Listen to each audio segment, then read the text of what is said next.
श्रीमद् वाल्मीकि रामायण भाग 28। जय राम जय जय राम।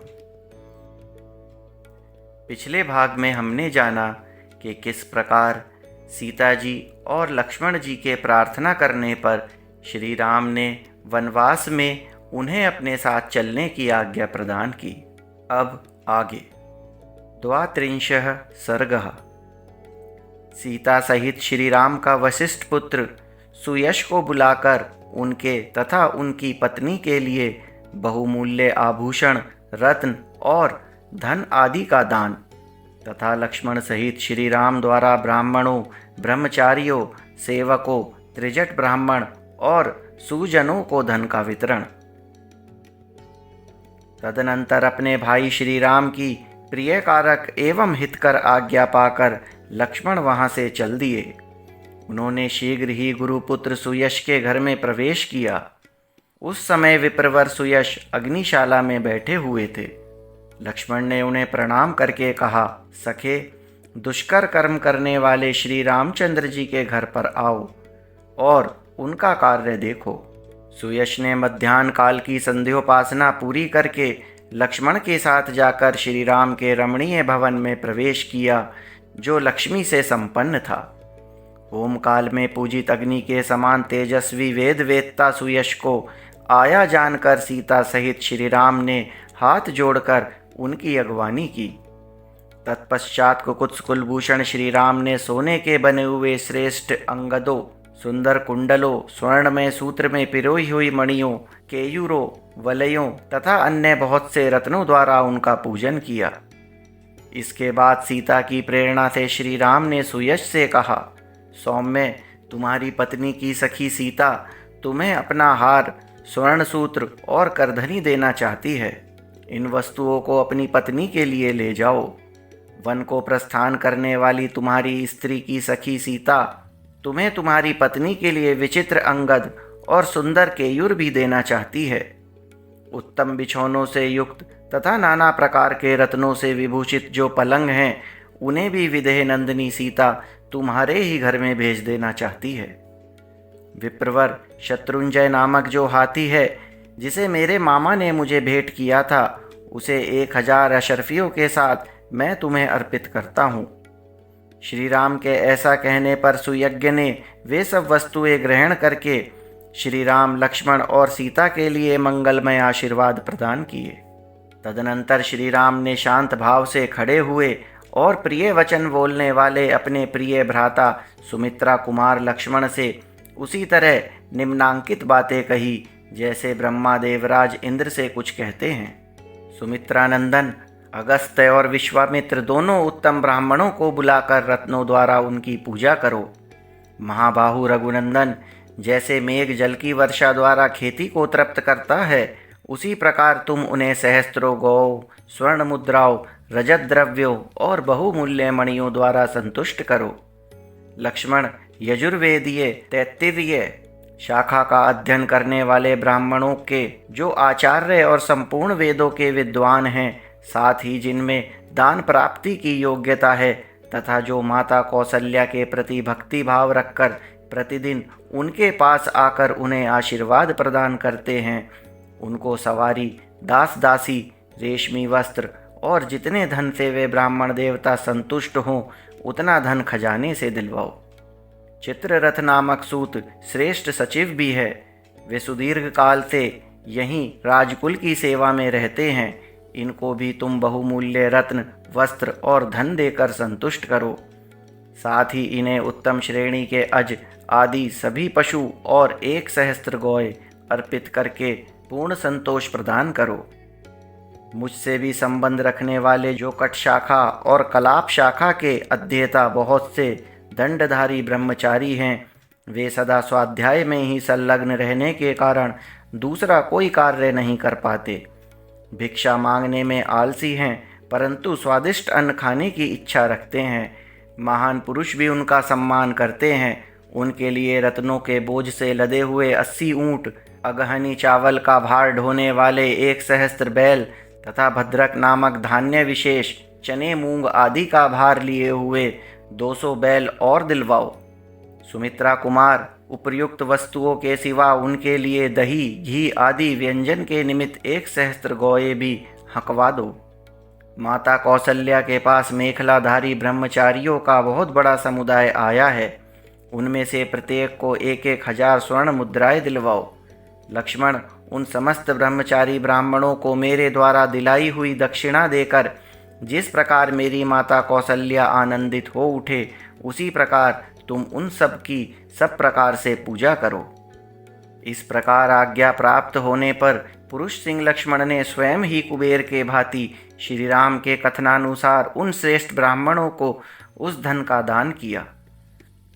इसके बाद वहां खड़े हुए अपने आश्रित सेवकों को, जिनका गला आंसुओं से रुंधा हुआ था, बुलाकर श्री राम उनमें से एक एक को 14 वर्षों तक जीविका चलाने योग्य बहुत सा द्रव्य प्रदान किया और उन सबसे कहा, जब तक मैं वन से लौट कर न आऊं तब तक तुम लोग लक्ष्मण के और मेरे इस घर को कभी सूना न करना, छोड़कर अन्यत्र न जाना। वे सब सेवक श्री राम के वनगमन से बहुत दुखी थे। उनसे उपयुक्त बात कहकर श्री राम अपने धनाध्यक्ष से बोले, खजाने में मेरा जितना भी धन है वह सब ले आओ। यह सुनकर सभी सेवक उनका धन ढो ढो कर ले आने लगे। वहां उस धन की बहुत बड़ी राशि एकत्रित हुई दिखाई देने लगी, जो देखने ही योग्य थी। तब लक्ष्मण सहित पुरुष सिंह श्री राम ने बालक और बूढ़े ब्राह्मणों तथा दीन दुखियों को वह सारा धन बंटवा दिया। उन दिनों वहां अयोध्या के आसपास वन में त्रिजट नाम वाले एक गर्ग गोत्रीय ब्राह्मण रहते थे। उनके पास जीविका का कोई साधन नहीं था, इसलिए उपवास आदि के कारण उनके शरीर का रंग पीला पड़ गया था। वे सदा फाल, कुदाल और हल लिए वन में फल मूल की तलाश में घूमा करते थे। वे स्वयं तो बूढ़े हो चले थे, परंतु उनकी पत्नी अभी तरुणी थी।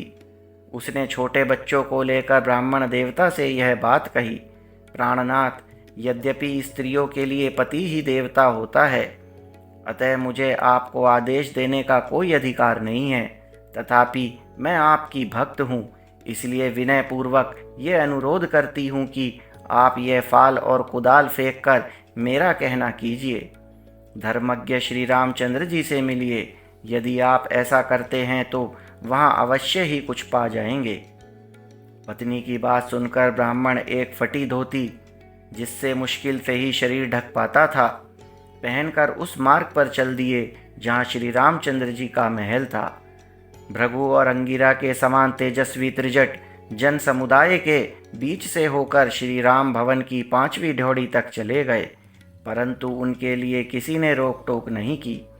उस समय श्री राम के पास पहुंचकर त्रिजट ने कहा, महाबली राजकुमार, मैं निर्धन हूँ, मेरे बहुत से पुत्र हैं, जीविका नष्ट हो जाने से सदा वन में ही रहता हूँ, आप मुझ पर कृपा दृष्टि कीजिए। तब श्री राम ने विनोद पूर्वक कहा, ब्राह्मण, मेरे पास असंख्य गौएं हैं, इनमें से 1 सहस्त्र का भी मैंने अभी तक किसी को दान नहीं किया है। आप अपना डंडा जितनी दूर फेंक सकेंगे वहां तक की सारी गौएं आपको मिल जाएंगी। यह सुनकर उन्होंने बड़ी तेजी के साथ धोती के पल्ले को सब ओर से कमर में लपेट लिया और अपनी सारी शक्ति लगाकर डंडे को बड़े वेग से घुमाकर फेंका। ब्राह्मण के हाथ से छूटा हुआ वह डंडा सरयू के उस पार जाकर हजारों गौओं से भरे हुए गोष्ठ में एक सांड के पास जाकर गिरा। धर्मात्मा श्री राम ने त्रिजट को छाती से लगा लिया और उस सरयू तट से लेकर उस पार गिरे हुए डंडे के स्थान तक जितनी गौएं थी उन सबको मंगवाकर त्रिजट के आश्रम पर भेज दिया। उस समय श्री राम ने गर्गवंशी त्रिजट को सांत्वना देते हुए कहा, ब्राह्मण, मैंने विनोद में यह बात कही थी, आप इसके लिए बुरा न मानिएगा। आपका यह जो दुर्लंघ्य तेज है, इसी को जानने की इच्छा से मैंने आपको यह डंडा फेंकने के लिए प्रेरित किया था। यदि आप और कुछ चाहते हो तो मांगिए। मैं सच कहता हूँ कि इसमें आपके लिए कोई संकोच की बात नहीं है। मेरे पास जो धन है वह सब ब्राह्मणों के लिए ही है। आप जैसे ब्राह्मणों को शास्त्रीय विधि के अनुसार दान देने से मेरे द्वारा उपार्जित किया हुआ धन मेरे यश की वृद्धि करने वाला होगा। गौ के उस महान समूह को पाकर पत्नी सहित महामुनि त्रिजट को बड़ी प्रसन्नता हुई। वे महात्मा श्री राम को यश, बल, प्रीति तथा सुख बढ़ाने वाले आशीर्वाद देने लगे। तदनंतर पूर्ण पराक्रमी भगवान श्री राम धर्म बल से उपार्जित किए हुए उस महान धन को लोगों के यथा योग्य सम्मान पूर्ण वचनों से प्रेरित हो बहुत देर तक अपने सुहृदयों में बांटते रहे। उस समय वहाँ कोई भी ब्राह्मण, सुहृदय, सेवक, दरिद्र अथवा भिक्षुक ऐसा नहीं था जो श्री राम के यथा योग्य सम्मान, दान तथा आदर सत्कार से तृप्त न किया गया हो। त्रयस्त्रिंशः सर्गा। सीता और लक्ष्मण सहित श्री राम का दुखी नगर वासियों के मुख से तरह तरह की बातें सुनते हुए पिता के दर्शन के लिए कैकई के महल में जाना। विदेह कुमारी सीता के साथ श्री राम और लक्ष्मण ब्राह्मणों को बहुत सा धन दान देकर वन जाने के लिए उद्यत हो पिता का दर्शन करने के लिए गए। उनके साथ दो सेवक श्री राम और लक्ष्मण के वे धनुष आदि आयुध लेकर चले, जिन्हें फूल की मालाओं से सजाया गया था और सीता जी ने पूजा के लिए चढ़ाए हुए चंदन आदि से अलंकृत किया था। उन दोनों के आयुधों की उस समय बड़ी शोभा हो रही थी।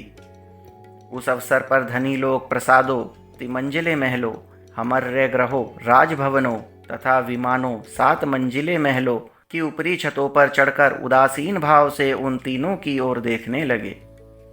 उस समय सड़कें मनुष्यों की भीड़ से भरी थी, इसलिए उन पर सुगमता पूर्वक चलना कठिन हो गया था। अतः अधिकांश मनुष्य प्रसादों, तिमंजिले मकानों पर चढ़कर वहीं से दुखी होकर श्री रामचंद्र जी की ओर देख रहे थे। श्री राम को अपने छोटे भाई लक्ष्मण और पत्नी सीता के साथ पैदल जाते देखकर बहुत से मनुष्यों का हृदय शोक से व्याकुल हो उठा।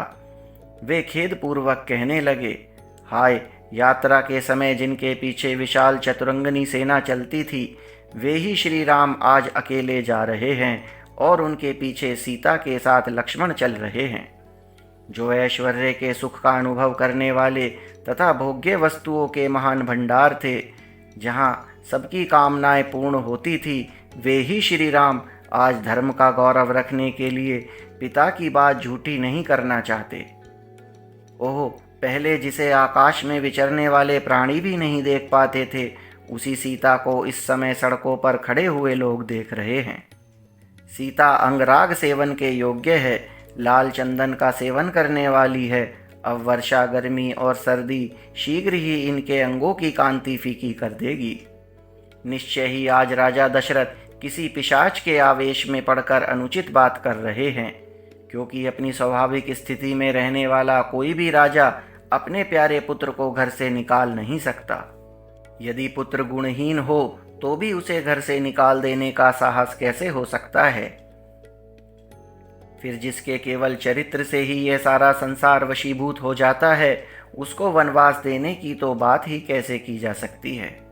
क्रूरता का अभाव, दया, विद्या, शील, दम और शम, ये 6 गुण नरश्रेष्ठ श्री राम को सदा ही सुशोभित करते हैं। अतः इनके ऊपर आघात करने, इनके राज्याभिषेक में विघ्न डालने से प्रजा को उसी तरह महान क्लेश पहुंचा है, जैसे गर्मी में जलाशय का पानी सूख जाने से उसके भीतर रहने वाले जीव तड़पने लगते हैं। इन जगदीश्वर श्री राम की व्यथा से संपूर्ण जगत व्यथित हो उठा है। जैसे जड़ काट देने से पुष्प और फल सहित सारा वृक्ष सूख जाता है, ये महान तेजस्वी श्री राम संपूर्ण मनुष्यों के मूल हैं। धर्म ही इनका बल है। जगत के दूसरे प्राणी पत्र, पुष्प, फल और शाखाएं हैं। अतः हम लोग भी लक्ष्मण की भांति पत्नी और बंधु बांधवों के साथ शीघ्र ही इन जाने वाले श्री राम के ही पीछे पीछे चल दें।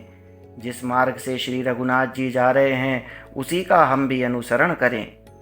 बाग बगीचे, घर द्वार और खेती बाड़ी सब छोड़कर धर्मात्मा श्री राम का अनुगमन करें। इनके दुख सुख में साथी बने। हम अपने घरों की गड़ी हुई निधि निकालें, आंगन की फर्श खोद डालें, सारा धन धान्य साथ ले लें, सारी आवश्यक वस्तुएं हटा लें, इनमें चारों ओर धूल भर जाए, देवता इन घरों को छोड़कर भाग जाएं, चूहे बिल से बाहर निकलकर इनमें चारों ओर दौड़ लगाने लगें और उनसे ये घर भर जाए।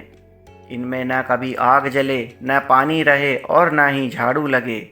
यहाँ बलि वैश्वदेव यज्ञ मंत्र पाठ होम और जप बंद हो जाएं, मानो बड़ा भारी अकाल पड़ गया हो। इस प्रकार ये सारे घर ढह जाएं, इनमें टूटे बर्तन बिखरे पड़े हों और हम सदा के लिए इन्हें छोड़ दें।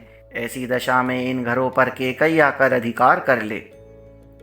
जहाँ पहुँचने के लिए श्री रामचंद्र जी जा रहे हैं वह वन ही नगर हो जाएं और हमारे छोड़ देने पर यह नगर भी वन के रूप में परिणित हो जाए।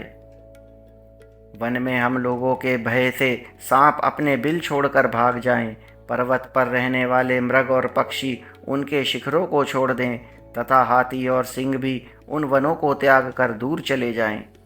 वे सर्प आदि उन स्थानों में चले जाएं जिन्हें हम लोगों ने छोड़ रखा है और उन स्थानों को त्याग दें जिनका हम सेवन करते हैं।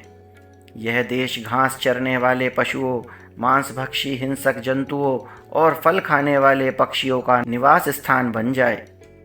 जहाँ सर्प पशु और पक्षी रहने लगें, उस दशा में पुत्र और बंधु बांधवों सहित केकई इसे अपने अधिकार में कर ले।